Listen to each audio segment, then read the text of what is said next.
એટલે કમાલ કરો છો તમે દિયોર. એટલે મને તો નાનકડો ઘસરકો બી પડી જાય ને તો દિયોર મને તો બા યાદ આવી જાય. બેસો તમે. ના ચાલશે. એટલે બહુ મગજમારી તમારી તો. એટલે બેસો ને કહું છું. બેસો.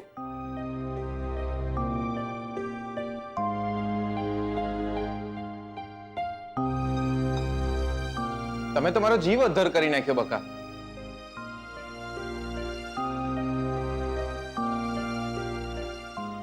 એટલે શાસ્ત્રીજીએ તમને કીધું કે શોધનિયાની ઘાત તમે તમારા માથે લઈ લો તો આમ ગમે ત્યાં કૂદી પડવાનું દિયોર. આ તો સારું થયું કે કાર આવી હતી. ખટરો આવી ગયો તો હું નેનો હતો ને ત્યારે વિમાનની નીચે આવી ગયો હતો. વિમાન આકાશમાં ઉડી રહ્યું હતું એટલે બચી ગયો. તમને બળતું નહીં ને બકા? ના. તમે ધ્યાન રાખો તમારું બકા. તમારી જેટલો શુકનિયાર તો નહીં કે હું તમારી સાથે હું અને તમે સલામત રહો. પણ હા, વાગ્યું હોય તો મલમ લઈને દોડતો જરૂર આવી જઈશ.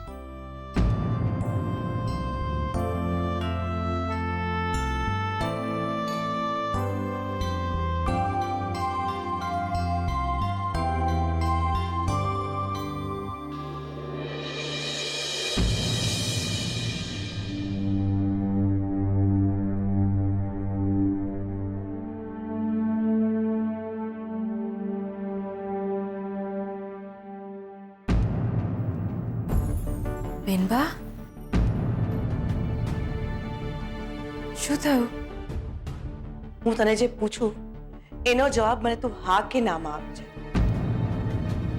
જી બેનબા. તું ઘર છોડીને જઈ રહી હતી ને?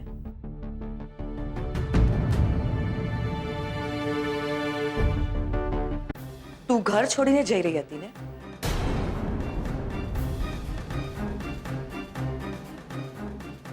ને શોધનને લઈને આવી પાછી ત્યારે તારા હાથમાં આ થેલો હતો. હા બેનબા. તને અચાનક પાછો કેમ આવી ગયો?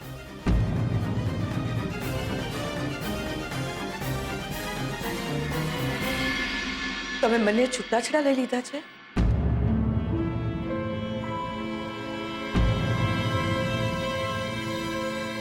જી બેનબા.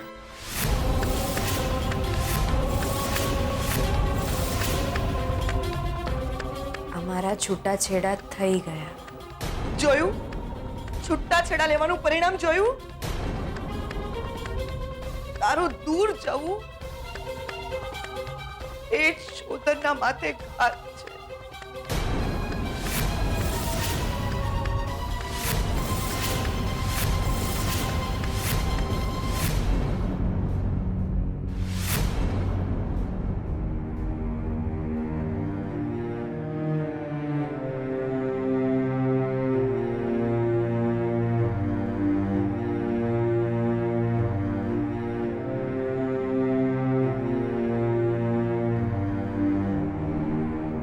ડોક્ટરે શું કહ્યું?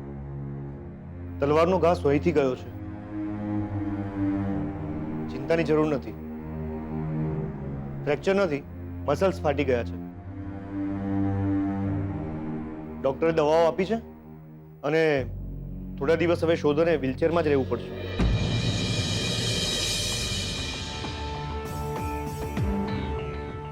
હે ભગવાન, મારા શોધન સાથે કંઈ ને કંઈ થતું જ રહે છે.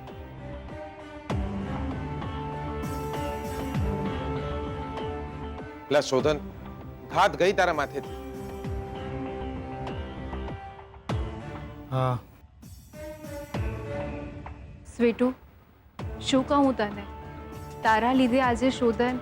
ના શ્રુતિબેન, આવું ના બોલો. આ છોકરી આવી છે ત્યારથી હું કહું છું કે બહુ શુકનિયાળ છે આ.